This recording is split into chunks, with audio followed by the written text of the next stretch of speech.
parlez d'un constat. Vous parlez d'un turnover important, c'est-à-dire un nombre de départs important de francs-maçons en franc-maçonnerie. Pourquoi?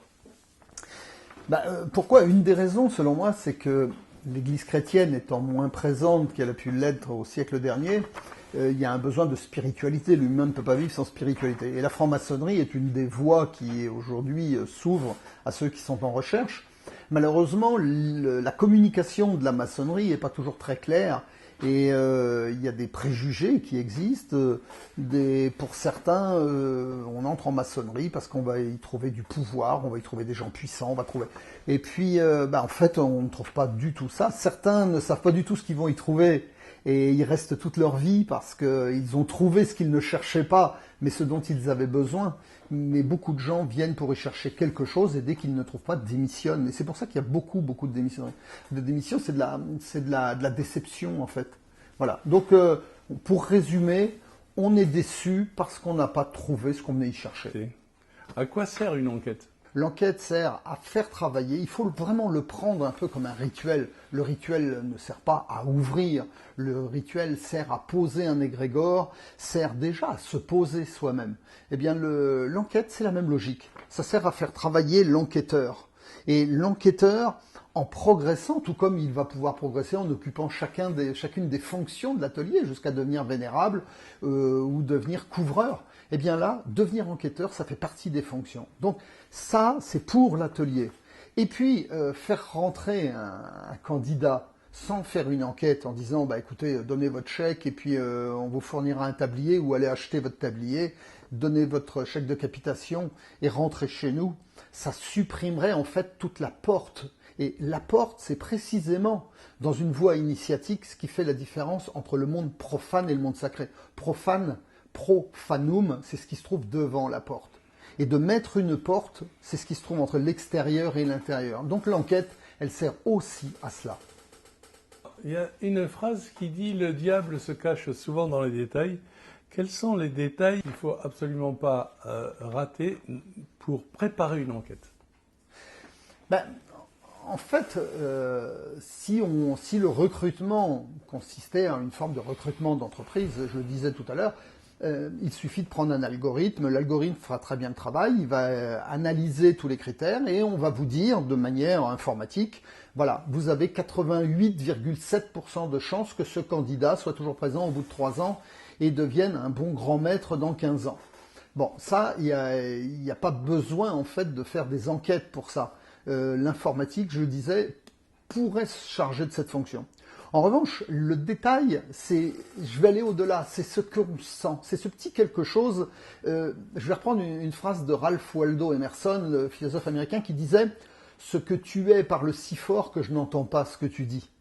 Et ça, c'est très important. C'est comment on ressent l'autre. Et comment on ressent l'autre, c'est toujours par rapport à soi-même. C'est un petit peu cette logique du médecin chinois qui soignait son patient avant qu'il tombe malade et qui comparait les différents pouls du corps avec son patient.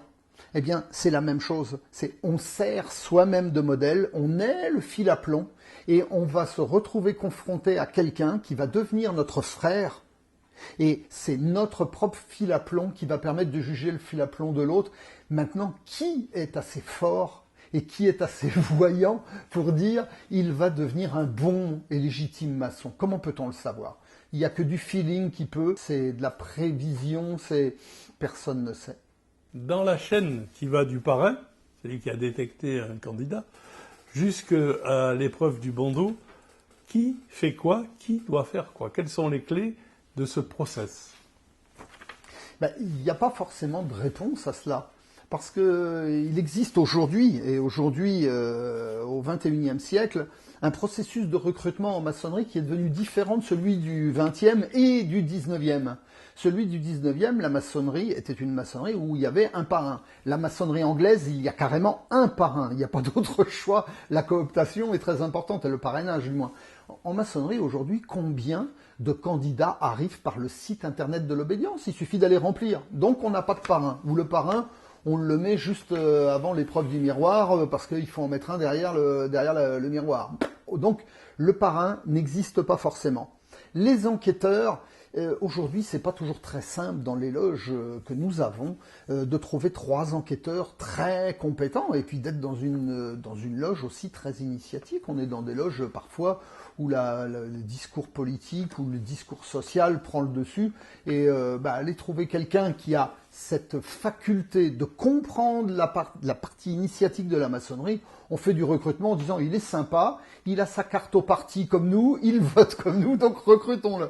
Ce qui est un non-sens bien évidemment.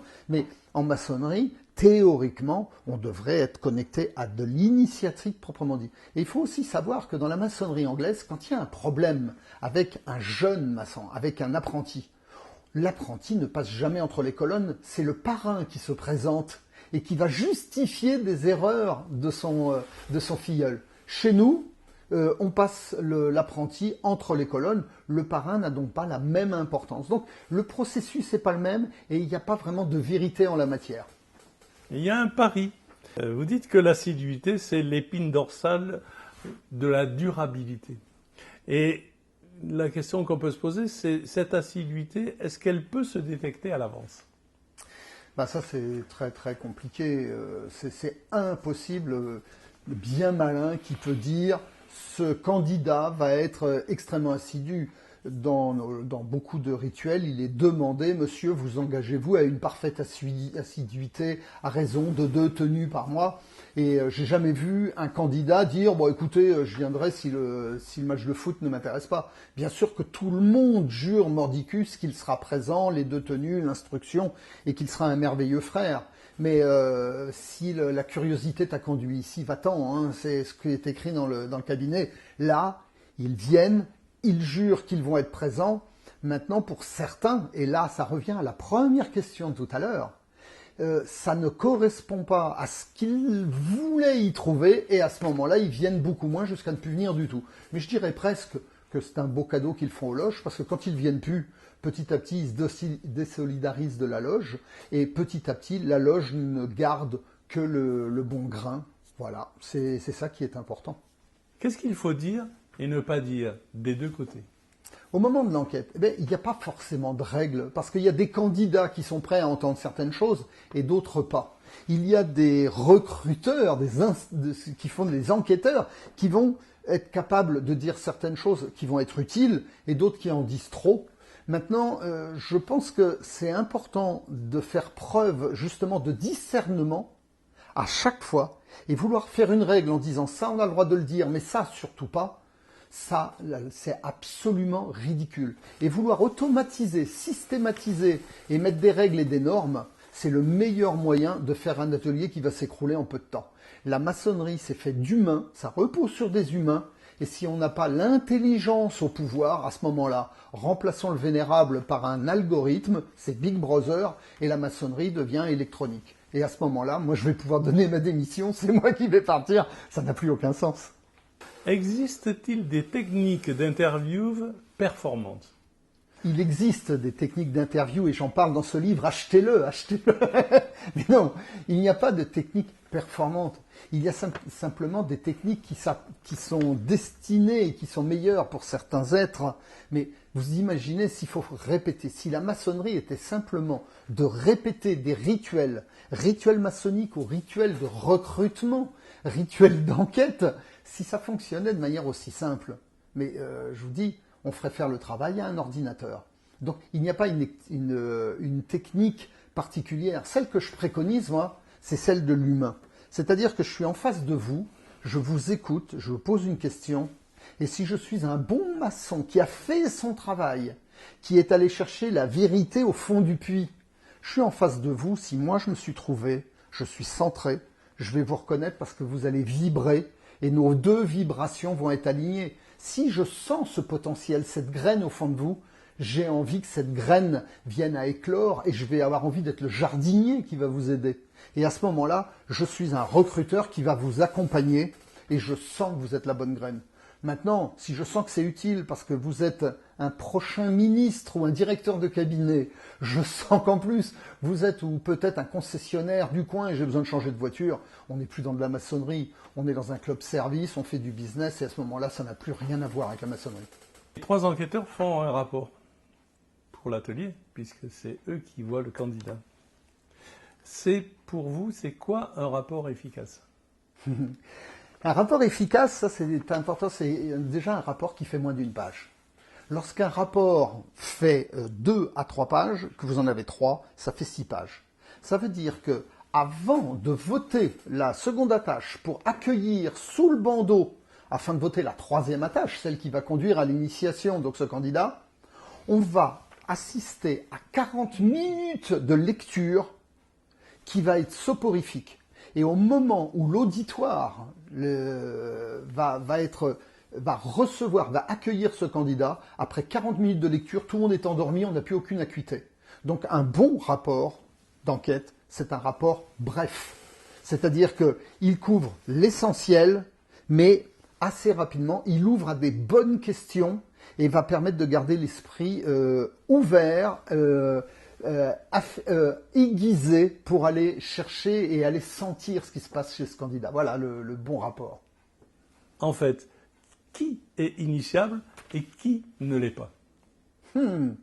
Si j'ai la réponse à cela et si je suis capable d'écrire un livre en disant voilà, je vais vous donner son portrait robot, il y a bien longtemps que la maçonnerie serait faite de gens qui n'ont pas besoin de rentrer en maçonnerie parce qu'ils auraient déjà atteint la maîtrise et la perfection. Donc on vient pour y chercher la lumière, on ne demande pas à ce que les candidats le soient déjà. En revanche, ce que l'on demande, c'est l'intention. Donc, que doit faire l'enquêteur? C'est détecter la volonté pure. Et la volonté pure, ça se fait simplement, non pas en faisant un QCM, en disant, alors, donc, avez-vous lu L'Alchimiste? Avez-vous lu La Table d'Émeraude? Est-ce que ça, il n'y a pas besoin d'être enquêteur pour ça, faisons-le avec un ordinateur. Par contre, quand vous regardez dans les yeux le candidat, et que vous sondez son cœur, vous laissez des silences, vous l'écoutez, et vous le laissez parler, et vous le faites accoucher de son désir de rentrer, sa vraie volonté, et que vous sentez, parce que vous-même vous êtes connecté à vos 20 ans de travaux ou de travail maçonnique, résultant de vos travaux évidemment, eh bien à ce moment-là, vous êtes capable de détecter si l'autre devant est sincère. Et en fait, à partir du moment où on fait entrer, on va voter la troisième attache pour quelqu'un qui est déjà dans la sincérité, et c'est ça, c'est la sincérité. À ce moment-là, eh bien, il fera son travail, il fera son chemin, et personne ne peut dire si ce sera un bon et légitimation. Et qui sommes-nous pour être capable de dire si l'autre est bon et légitimation? L'autre sera maçon parce qu'on le reconnaît, mais il fera ce qu'il peut comme nous faisons ce que nous pouvons. Franck Foucret, merci beaucoup pour toutes ces informations. Nous sommes pressés d'aller voir, revoir et préconiser votre ouvrage. Merci.